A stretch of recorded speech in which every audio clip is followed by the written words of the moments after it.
प्यारे बच्चों, आज का हमारा टॉपिक है छद्म प्रथम कोटि की अभिक्रिया, या जिसको हम स्यूडो फर्स्ट ऑर्डर रिएक्शन भी कहते हैं।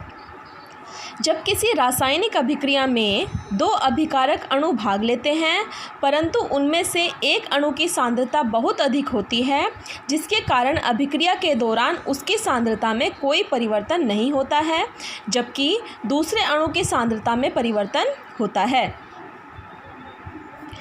अतः अभिक्रिया प्रथम कोटि की प्रतीत होती है। अतः ऐसी अभिक्रिया को छद्म प्रथम कोटि की अभिक्रिया कहते हैं। मतलब है इसका कि हमने मान लिया कोई रासायनिक अभिक्रिया है, उसमें दो अणु भाग ले रहे हैं, एक को हम बहुत अधिक मात्रा में ले रहे हैं और दूसरा कम है। तो जो अधिक मात्रा वाला है, जब अभिक्रिया आगे की तरफ बढ़ेगी तो इसकी सांद्रता में कोई परिवर्तन नहीं होगा, या अगर होगा तो बहुत थोड़ा होगा, जो दर्शनीय नहीं होगा। तो एक की सांद्रता में परिवर्तन नहीं होता है, लेकिन जो कम वाला है उसकी सांद्रता में परिवर्तन होता है। भाग यहाँ पर दो अणु ले रहे हैं, लेकिन जो वेग है, वेग सिर्फ एक अणु की सांद्रता पर, ऐसा प्रतीत होता है कि जो वेग है वो केवल एक अणु की सांद्रता पर निर्भर कर रहा है। तो ऐसी अभिक्रिया को हम बोलते हैं छद्म प्रथम कोटि की अभिक्रिया। तो यहाँ पर जो वेग है वो सिर्फ एक अणु की सांद्रता पर निर्भर कर रहा है। वो अणु है ये शर्करा, जिसको हम सुक्रोज बोलते हैं। और जब सुक्रोज का प्रतिलोमन होता है तो ग्लूकोज और फ्रक्टोज, ये उनके मॉलिक्यूलर फार्मूला तो एक जैसा है, लेकिन ये इनके स्ट्रक्चर अलग अलग होते हैं। एक है इसमें से ग्लूकोज और दूसरा होता है फ्रक्टोज।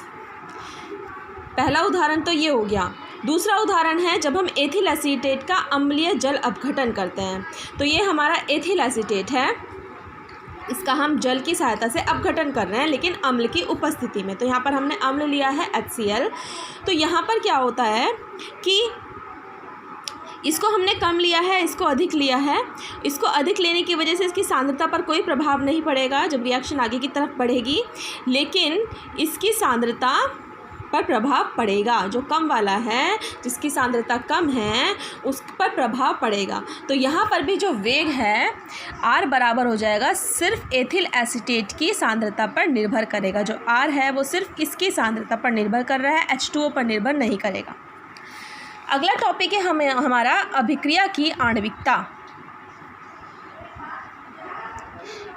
मॉलिक्यूलैरिटी of reaction. किसी संतुलित सरल रासायनिक अभिक्रिया में भाग लेने वाले अभिकारक अणुओं की संख्या को आणविकता कहते हैं।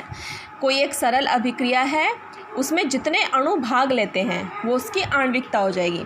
जैसे यहाँ पर NH4NO2 किस में टूट रहा है, N2 और 2H2O में। तो यहाँ पर एक है ना ये, तो इसलिए इसकी आणविकता हो गई एक। उसके बाद है 2HI। यहाँ पे दो हैं, दो अणु भाग ले रहे हैं। अभिकारक अणु कितने हैं यहाँ पर, दो। तो इसकी आणविकता हो गई दो। हमें सिर्फ अभिकारक देखना है कि अभिकारक अणु कितने हैं, ठीक है। तो यहाँ पर एक है तो आणविकता एक हो गई, यहाँ पर दो है तो आणविकता दो हो गई। आणविकता के आधार पर, आणविकता के प्रकार मतलब संख्या के आधार पर, तो आणविकता होती है एक आणुक। एक आणुक मतलब जहाँ पर आणविकता एक है, मतलब एक अणु भाग ले रहा है। द्विआणुक मतलब जहाँ पे दो अणु भाग ले रहे हैं, तो आणविकता दो हो गई।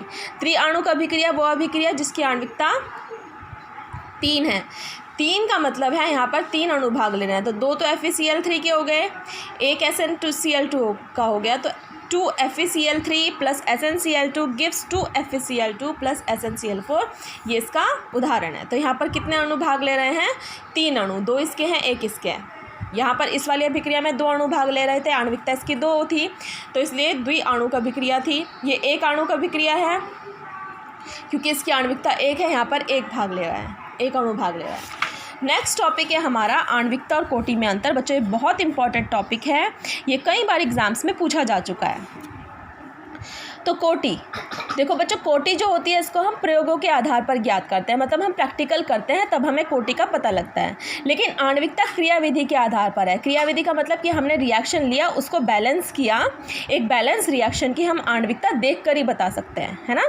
तो ये कोटि प्रयोगों पर आधारित होती है, ये क्रियाविधि पर आधारित है।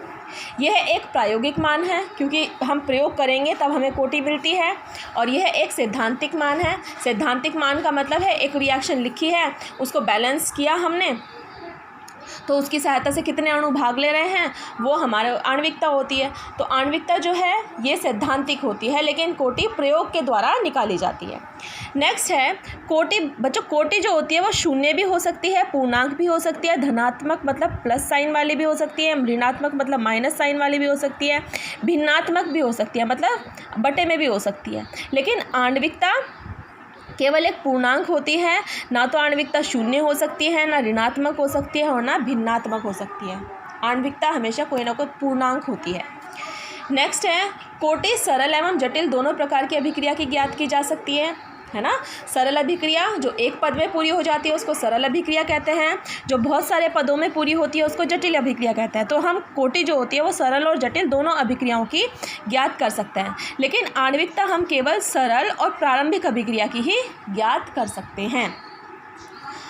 नेक्स्ट है कोटि अभिक्रिया के वेग तथा अभिकारक अणुओं की सांद्रता के बीच संबंध बताती है। ये हम पहले पढ़ चुके हैं कि कोटि क्या होती है, अभिक्रिया का वेग और अभिकारक अणुओं की सांद्रता के बीच में संबंध।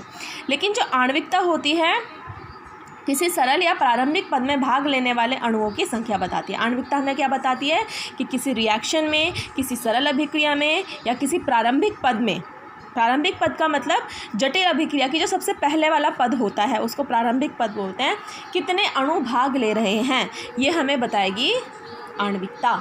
तो यह है कोटि और आणविकता में अंतर। ये वाला क्वेश्चन भी कई बार पूछा जा चुका है, इसको अच्छे से लर्न कर लीजिएगा।